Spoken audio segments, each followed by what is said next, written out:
untuk para nelayan mencari biota-biota laut untuk pencahariannya sehari-hari.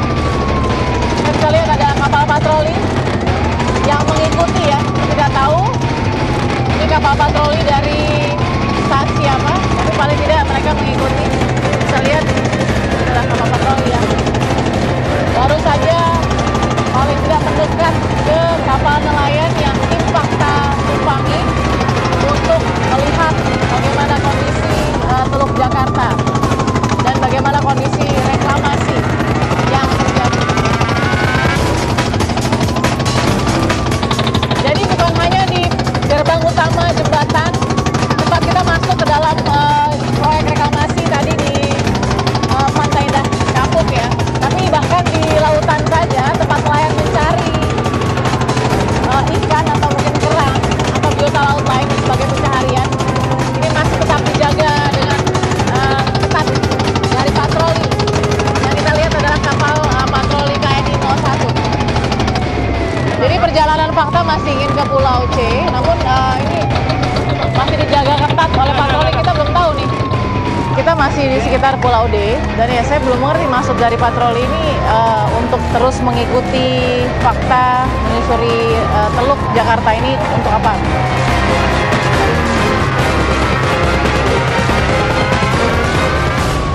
Saya nggak ngerti, Mas, saya boleh kesini dulu nggak? Kita bicara. Saya tidak mengerti kenapa Mas mengikuti kapal kami. Kita petugas di sini. Punya apa, Pak? Kita petugas di sini. Petugas dari mana, Pak? Pantai Indah Kapuk. Laut siapa, Pak? Ini tidak bebas, jadi ini punya Pantai Indah Kapuk lautnya. Nelayan mau kemanain lo? Nelayan mau kemanain? Loh, ini apa? Mendekat saja nggak boleh kamu. Kamu Mas, merampas hak nelayan kalau begitu. ini yang dilakukan beberapa kali terus membunyikan sirine, padahal ini adalah laut milik negara kesatuan Republik Indonesia. Kita bebas untuk kemudian mengarungi laut kita sendiri, tapi dikatakan tadi adalah keamanan dari pihak Pantai Indah Kapuk yang tidak memperbolehkan untuk kapal nelayan pun mendekat begitu. Bahkan ini tidak bersandar ya ke proyek reklamasi, hanya mendekat saja atau mengitari saja. Ini sudah menjadi masalah. Dan sampai sekarang pun patroli tidak mau mendekat ke kapal nelayan untuk berkomunikasi dengan baik-baik dan menjelaskan mengapa tidak boleh mendekat ke arah atau paling tidak mengarungi Teluk Jakarta, begitu.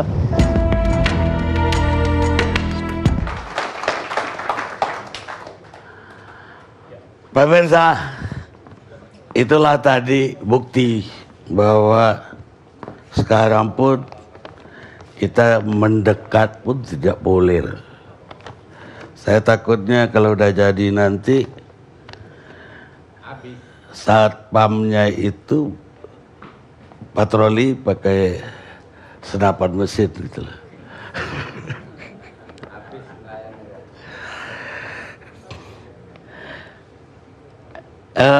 Mungkin ada tambahan untuk Pak Bastari Barus sama Ibu Rosa Pipin. Pak Bastari sedikit aja.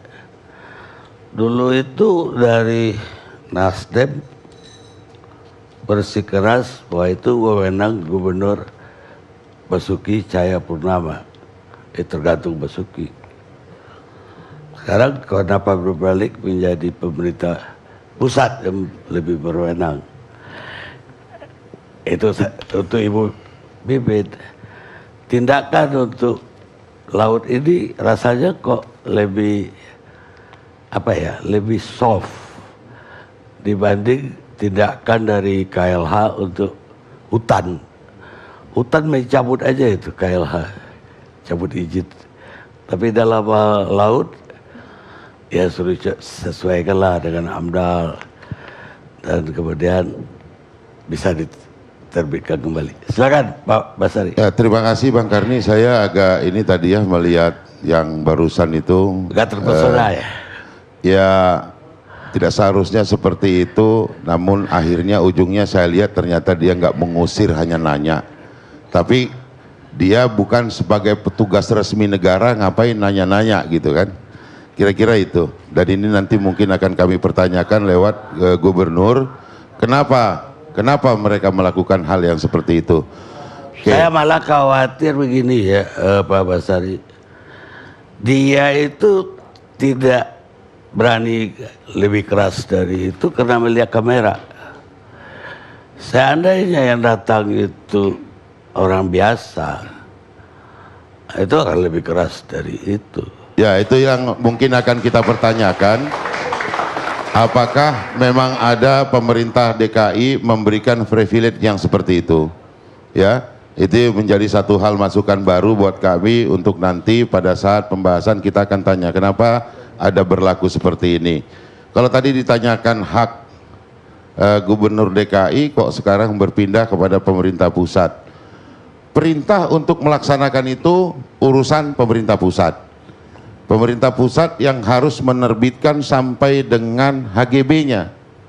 Nah, pemerintah DKI hanya nanti pada tataran IMB, gitu loh. Jadi nggak ada urusannya pemerintah DKI dengan memberikan izin reklamasi. Dan kalaupun Pemprov DKI memberikan izin reklamasi, wah itu saya kira di dalam Perda seingat saya yang pernah kami bahas tidak ada isyarat itu. Jadi apa yang dijalankan kan begitu. Gitu. Izin pelaksanaan ya, izin prinsip ya, tapi kalau izin reklamasinya sendiri tidak. Jadi dulu itu belum ada izin reklamasi dari. Itu urusan pemerintah pusat yang memberikan itu gitu. Itu kewenangannya ada di pusat terkait dengan reklamasi. Baik, terima kasih. Pertanyaan Pak Karni tadi, apakah kita lebih soft? Kenapa lebih soft tampaknya Ya. dibanding dengan hutan? Tidak, Pak. Tidak. Kami turun berdasarkan wewenang yang ada di Undang-Undang 32 2009 tentang perlindungan dan pengelolaan lingkungan hidup dengan kewenangan yang namanya second line enforcement. Kalau di prinsip hukum administrasi negara itu kan ada yang namanya contrarius actus, Pak. Yang mengeluarkan izin, dia yang melakukan pengawasan, dia yang melakukan penegakan hukum. Tapi Undang-Undang 32 ini memberikan kewenangan kepada menteri jika ada persoalan lingkungan dan izinnya dikeluarkan oleh pemerintah daerah, terjadi keresahan masyarakat, terjadi dugaan pencemaran berat, maka kami turun. Kewenangannya terbatas, Pak Karli. Kewenangan kami di situ adalah penegakan hukum administrasi.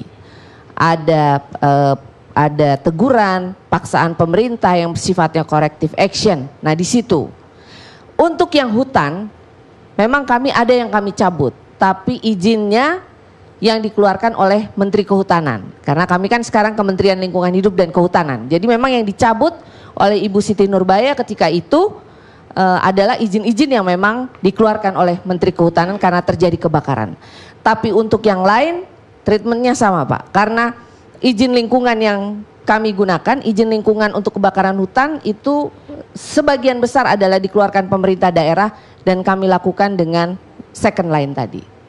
Demikian, Pak. Baik, jadi kira-kira karena izin lingkungan dan izin kehutanannya ada di sebuah kementerian, sehingga ya lebih gampang dicabut.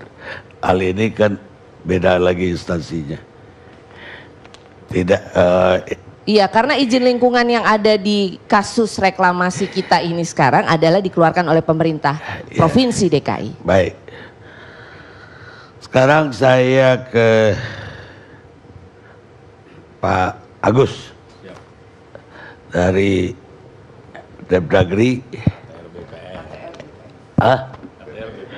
Oh iya, BPN. Oh, BPN, iya betul. Bagus. Bisa diceritakan proses sampai akhirnya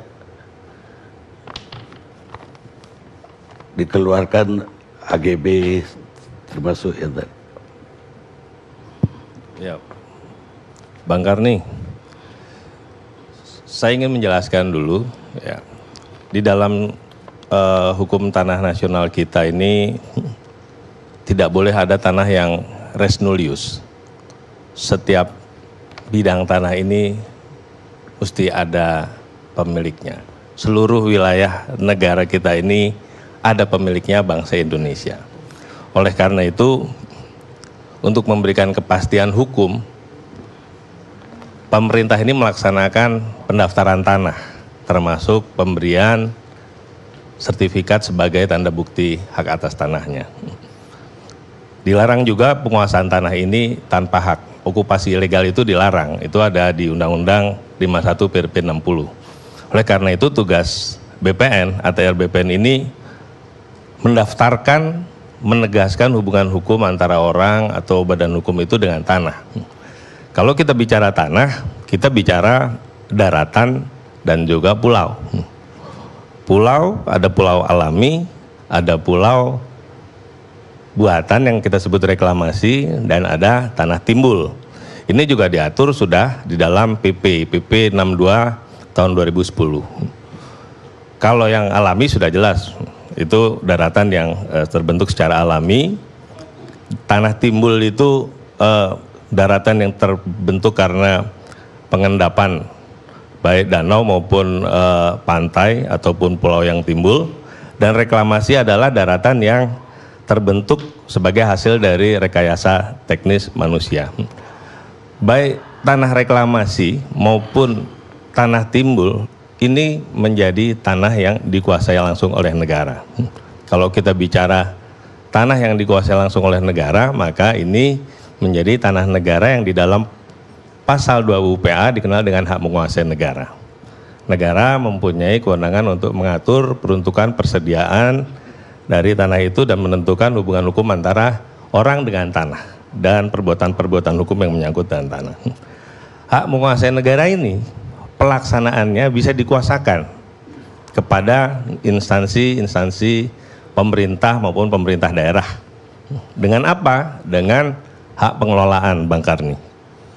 Hak pengelolaan ini memberikan kewenangan, jadi gempilan hak menguasai negara yang diberikan pada pemerintah daerah tadi. Nah, pemerintah daerah yang mana untuk dalam kasus ini?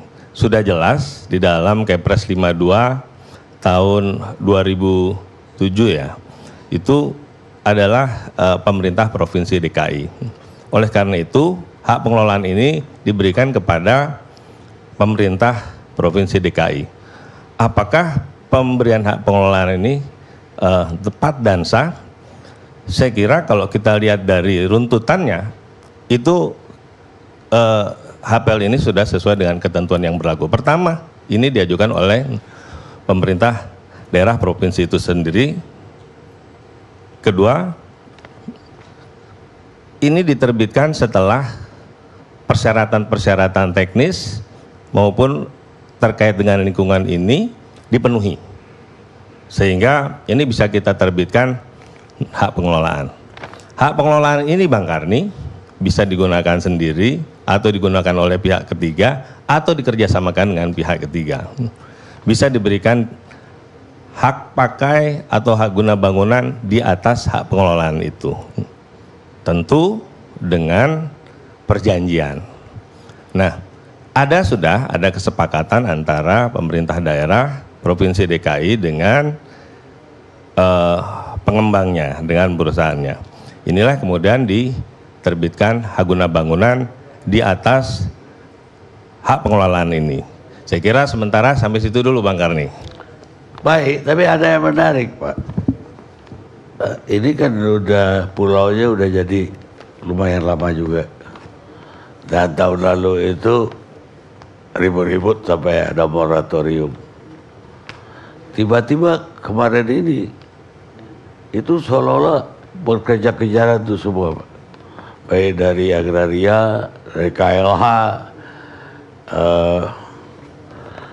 artinya seolah-olah memerlukan deadline sebelum Gubernur Jarot diganti, itu beres semua sehingga moratorium bisa dicabut. Bahkan dari agraria saya bilang tadi 23 Agustus surat ukur keluar, 24 Agustus AGB keluar. Luar biasa gitu loh.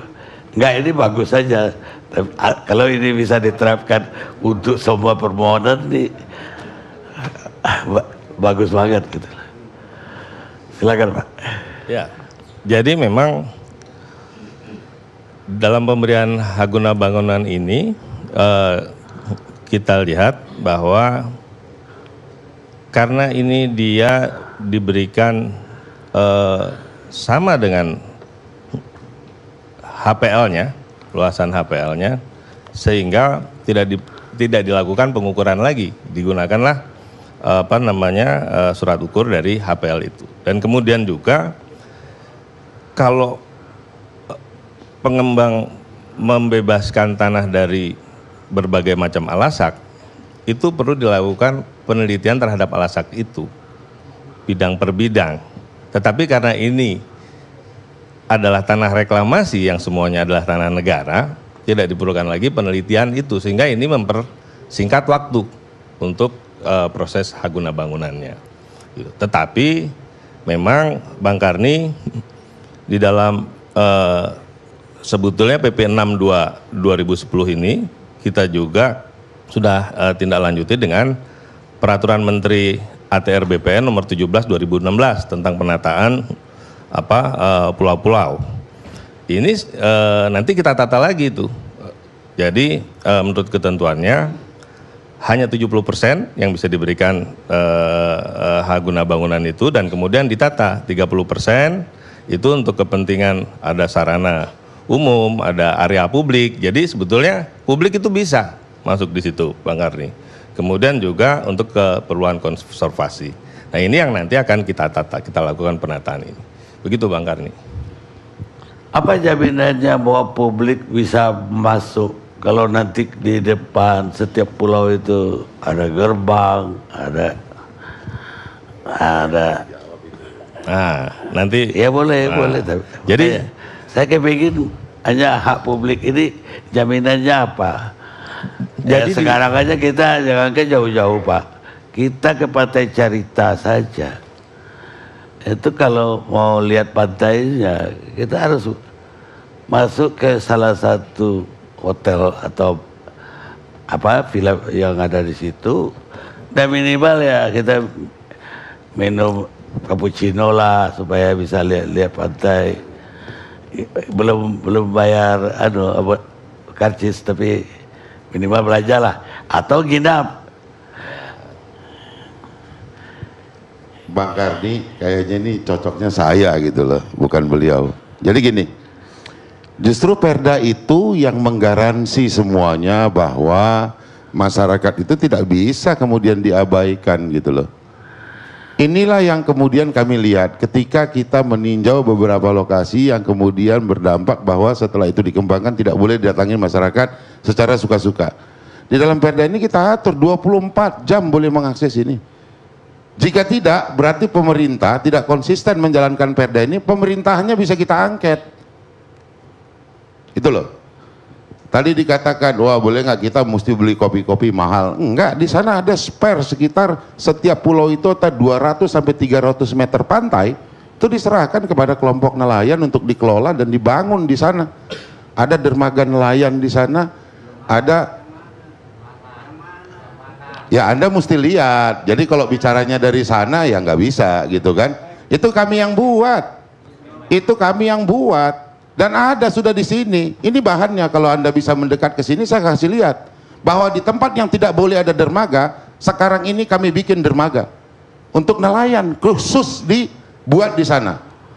Gitu. Jadi bukan kemudian ini hanya untuk tadi dikatakan kepada masyarakat yang wealthy atau yang untuk siapa? Ada untuk nelayan disiapkan di sini, dan itulah perdebatan yang sangat luar biasa pada waktu itu. Izin Pak Karni, Jadi oleh karena itu saya katakan tadi, kalau Bang Karni bercuriga atas ini nanti jangan-jangan kita nggak boleh mendekat, tidak bisa, karena di sana itu ada kantor pemerintahan dan bukan dikuasai oleh pengembang atau siapapun, tidak. Karena dari 100% lahan itu hanya 42% milik pengembang. Bahkan rusun pun disiapkan di sebelah sana, lokasinya ada gitu. Maka saya ingin bertanya sebetulnya yang sudah baca kajian akademik siapa gitu. Kemudian yang sudah melihat juga draft-draft yang dikerjakan itu siapa? Nah inilah Bang Kardi, saya kira kita jangan bercuriga bahwa teman-teman ini di DPRD kemudian beranggapan yang lain tidak penting, yang penting hanya ini. Tidak, masuk di draft awal. Makanya saya berharap tadi ada teman dari Pemprov DKI. Di draft awal untuk nelayan itu tidak ada, tapi ini dibuatkan dan wajib dan harus dituangkan di dalam perjanjian kerjasama. Ada lengkap kita buat. Ini nanti saya serahkan ke Bang Karni lah gitu. Saya kira itu Bang Karni. Pak Basari, saya nggak sekedar curiga Pak Basari. Tadi itu makanya sengaja saya putarkan, staf saya yang mencoba mendekat aja udah diburu oleh patroli. Jadi kita itu Pak Basari kan Barus kan, itu agak dekat-dekat dengan kampung saya. Ada pepatahnya itu. Kita melihat tua kepada yang menang, melihat contoh kepada yang sudah. Lah, yang sudah tadi seperti gambar tadi. Ya. Jadi nggak asal curiga. Ya, saya juga tadi terkesima melihat itu, tapi kesimpulan saya adalah sebagai warga negara jangan mau kemudian diintimidasi dengan gaya itu dan kita mengeluh-ngeluh. Lawan aja. Nggak ada masalah itu. Kenapa takut kita melawan? Lawan Belanda katanya berani. Kita berani, Pak. Gitu loh. Rakyat kecil nggak akan berani, Pak. Laporkan kepada kita. Itu dilaporkan kepada kita gitu loh. Agar kita lihat kenyataannya seperti apa. Baik. Gitu. Kalau nggak dilaporkan kan kemudian kita jadi bagaimana kita menangani gitu. Baik, Pak. Sekarang saya ke Pak Priyanto. Sebagai mantan Wakil Gubernur DKI Jakarta, bagaimana Bapak melihat perkembangan ini? Dan apa yang bisa dilakukan oleh Gubernur baru? Baik, terima kasih Pak Karni. Yang pertama saya diundang lagi di acara ini. Sebelum saya menyampaikan atau menjawab pertanyaan Pak Karni apa yang bisa dilakukan oleh Gubernur yang baru ini dengan Pak Basari. Seingat saya, pusat itu kewenangannya adalah di dokumen KLHS. Ya Bu ya. Kalau gubernur kaitan reklamasi itu izinnya ada 3 macam. Izin prinsip, ini dengan persyaratan macam-macam gitu, saya agak lupa waktu pernah saya sampaikan, keluarlah izin prinsip. Setelah izin prinsip keluar, ada syarat lagi harus bikin kajian apa, keluarlah izin reklamasi. Nah, baru izin pemanfaatan ruang di atas reklamasi tadi. Nah, betul Pak Bas tadi, bahwa untuk pemanfaatan ruang itu diperlukan perda, gitu. Perda tata ruang kawasan strategi Pantura yang satu, yang kedarnya itu 1 banding berapa 50.000 ya. Terus detail lagi adalah zona wilayah pesisir dan pulau-pulau kecil, itu untuk membangun atasnya. Jadi sesungguhnya pada waktu itu ketika 2 perda itu masih dibahas gitu, kok di atasnya sudah bermunculan, disitulah kekeliruan masa lalu sebenarnya, ya kan. Terlepas dari itu, saya nggak akan bahas, cuma seingat itulah ya. Saya nggak di situ, saya akan jawab Pak Karni aja. cuma kita nggak usah diskusikan. Tapi seingat saya gitu mesti. Pak Karni,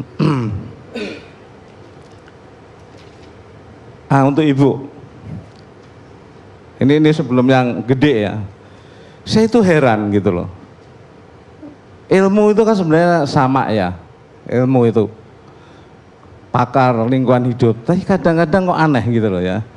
Ada pakar lingkungan hidup kumpul, terus meloloskan terhadap program 17 pulau ini, ya kan? Lolos. Tapi saya baca ada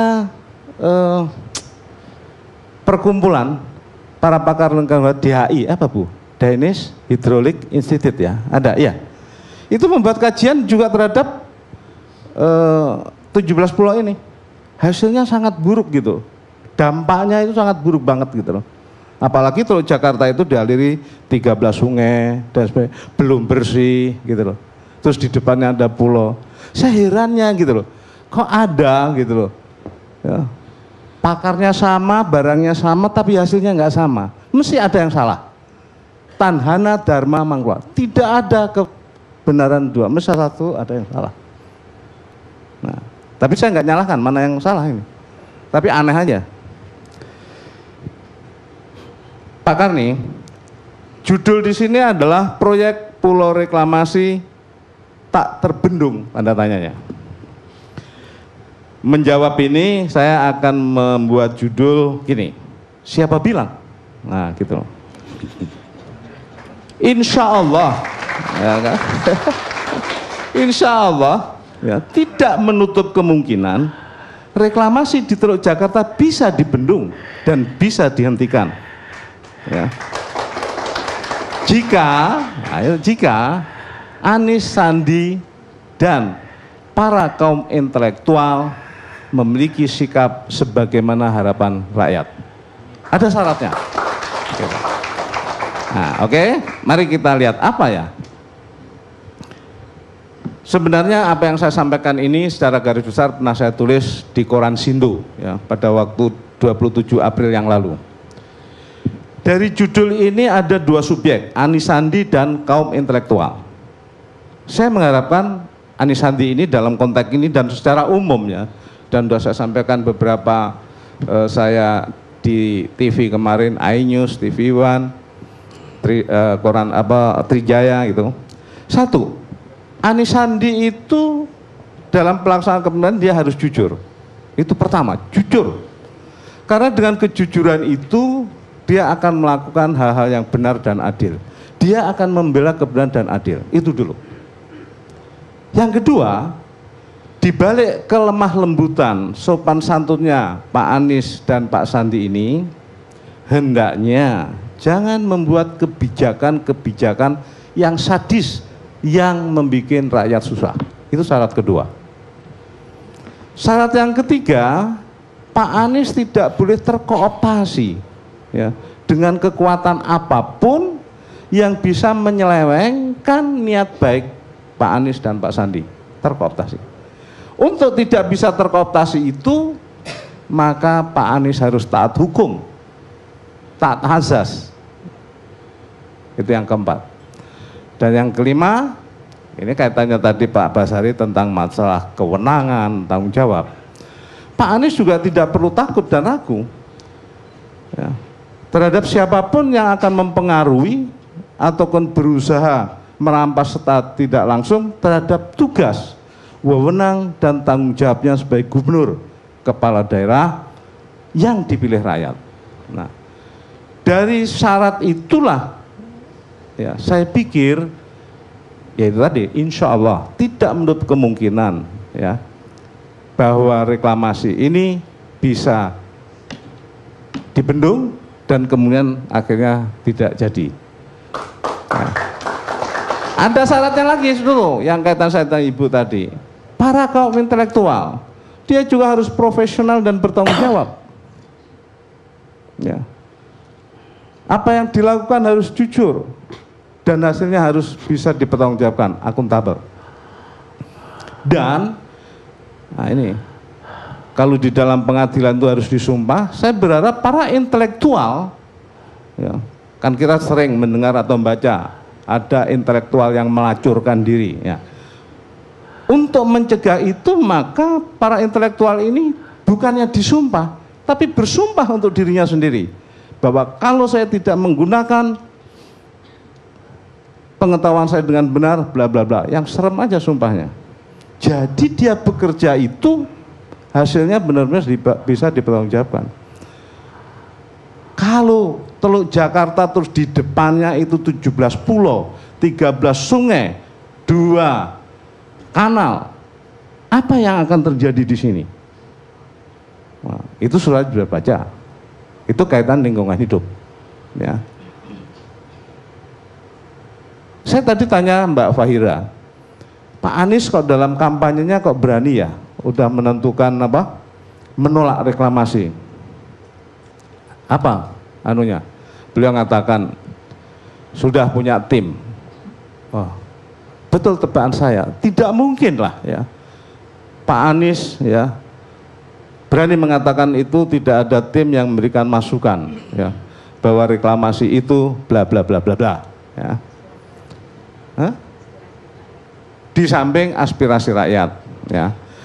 Saya mendengar di TV kemarin itu ya waktu di iNews bahwa untuk teluk pulau-pulau itu tidak bisa diletakkan pada perorangan, tidak bisa diletakkan di organisasi dan korporat, harus kata seterusnya. Sekarang saya lanjutkan bahwa reklamasi ini harus ditinjau dari 2 kurun waktu. Menurut pendapat saya ini tadi baru sekitar ketika kita akan membangun pulau, mereklamasi terbentuknya pulau. Saya berpikir lagi perlu dikaji, habis pulau ini jadi akan digunakan apa? Ini harus dikaji. Ya. Sebelum saya memasuki yang mengatakan perlu sebelum dan sesudahnya, ada beberapa yang bisa saya sampaikan kepada Bapak Ibu sekalian, ya, bahwa beberapa negara itu memang ada yang berhasil melakukan reklamasi. Dan umumnya reklamasi itu adalah negara, karena negara kepepet. Karena hakikat reklamasi itu adalah membuat daratan. Untuk apa? Pemukiman, persawahan, perkebunan, lapangan terbang, industri, kebutuhan. Ya. Jadi kalau kita mereklamasi yang di Indonesia ini, ya itu tadi, Bapak tadi yang sederhana. Untuk siapa ini sebenarnya ini? Untuk pemukiman siapa? Perlu enggak rakyat Indonesia yang sekian juta ini dengan luas data memerlukan membentuk pulau untuk pemukiman, persawahan dan seterusnya? Bagus. Kedua, reklamasi yang ada yang berhasil dan ada yang tidak berhasil. Pada waktu yang lalu saya baca ada Kongres Kelautan Asia Timur. Nggak tahu Ibu mendengar nggak? Di Vietnam. Ada ya? Ada ya. Bahwa terungkap reklamasi itu dari kajian lingkungan hidup nggak bagus. Sehingga Korea itu menyesal melakukan reklamasi. Jepang juga demikian. Menyesal. Dan Jepang akan melakukan restorasi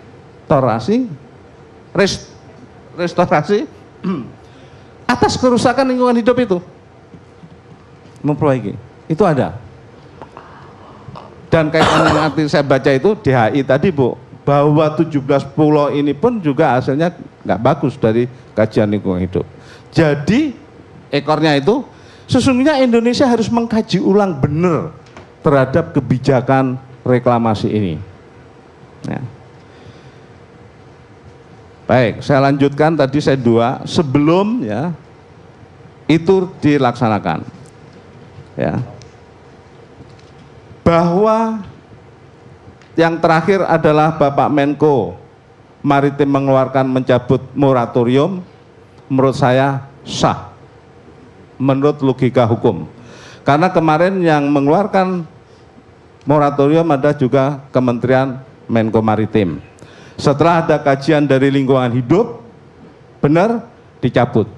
Tetapi Pak Karni, tadi saya ngobrol-ngobrol, habis ini nanti dari temannya Pak Rizal Ramli yang mewakili ini, ternyata apa yang disampaikan Ibu tadi dari lingkungan hidup itu ada satu pulau yang menurut beliau itu juga masih perlu dikaji lagi lah, belum bisa lolos.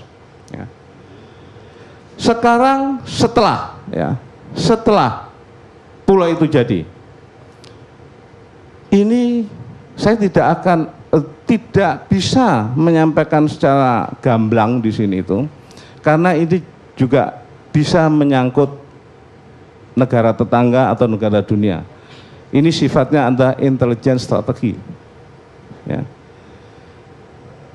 Bapak pernah dengar bagaimana hasil reklamasi di atas ini dipasarkan di mana, harganya berapa, siapa kebanyakan yang beli, ya kan? Berarti ditempati manusia. Manusia itu di dalam ilmu pengetahuan disebut makhluk sosial yang berinteraksi, dan di sini ada 5 aspek kehidupan: ideologi, politik, ekonomi, sosial budaya, pertahanan, dan keamanan. Yang tadi kita bicarakan itu kan cuma dari satu aspek lingkungan hidup saja yang kita kaji. Apakah kita sudah mengkaji nanti kalau kita pakai, ditempati, digunakan itu dari aspek itu tadi, ideologi, politik, dan seterusnya tadi yang disebut Pancakatra? Itulah yang dikhawatirkan Pak Karni. Kalau Pak Karni cuma ilustrasinya, ntar kalau kita masuk gimana? Sesungguhnya lebih luas lagi Pak Karni. Ada 5 aspek kehidupan manusia di situ, dan Bapak Ibu sudah tahu, ada kebijakan pemerintah saat sekarang ini, warga negara asing boleh memiliki properti. Ya, jadi kita bayangkan, di pulau yang itu tadi, isinya sangat heterogen, akan berinteraksi. Belum lagi nanti ada perlu kajian strategisnya, ada 3 aspek yang melekat kepada negara adalah geografi, demografi, dan kekayaan alam. Indonesia pada posisi silang dunia. Ada negara yang bikin jalur maritim, jalur perdagang dan seterusnya. Berpengaruh enggak ini? Ini harus dikaji. Akhirnya dalam pengkajian itu harus bisa dijawab. Akan berpengaruh enggak kepada ketahanan nasional Indonesia? Kalau nanti hasil reklamasi yang sesungguhnya Indonesia belum berjubel penduduknya, tidak perlu persawahan, tempat industri, dan ternyata itu membahayakan ketahanan nasional, maka saya kira itu menjadi alasan yang kuat untuk Pak Anies tadi untuk menunda. Saya ingat Pak Ridwan Saidi waktu mencuat di ALSC reklamasi. Bagaimana dari sisi keamanan? Sekarang aja PIK itu sudah tempat penyelundupan sabu. Gitu loh. Ya kan? Pernah gitu. Seorang budayawan saja sangat aware terhadap keamanan, terhadap pertahanan. Gitu. Jadi saya juga berpikir sesungguhnya TNI itu juga bisa mengkaji ini. Karena TNI itu ada yang disebut RU Rencana Umum Tata Ruang Wilayah Pertahanan. Ada. Jadi kalau ini membahayakan, sesuatu juga bisa sampaikan kepada pemerintah, gitu loh. Ini yang belum pernah disinggung. Saat sekarang itu kita baru mulek aja pada lingkungan hidup ketika akan buat. Kedepannya bagaimana? Itu Pak Kani. Jadi saya katakan tadi, kalau judulnya proyek pulau reklamasi ini tidak bisa dibendung, saya katakan insya Allah tidak menutup kemungkinan bisa dibendung dan dibatalkan jika Anies Sandi dan kaum intelektual bekerja sesuai keinginan rakyat. Hati-hati. Terima kasih. Terima kasih. Kita rehat dulu pemirsa.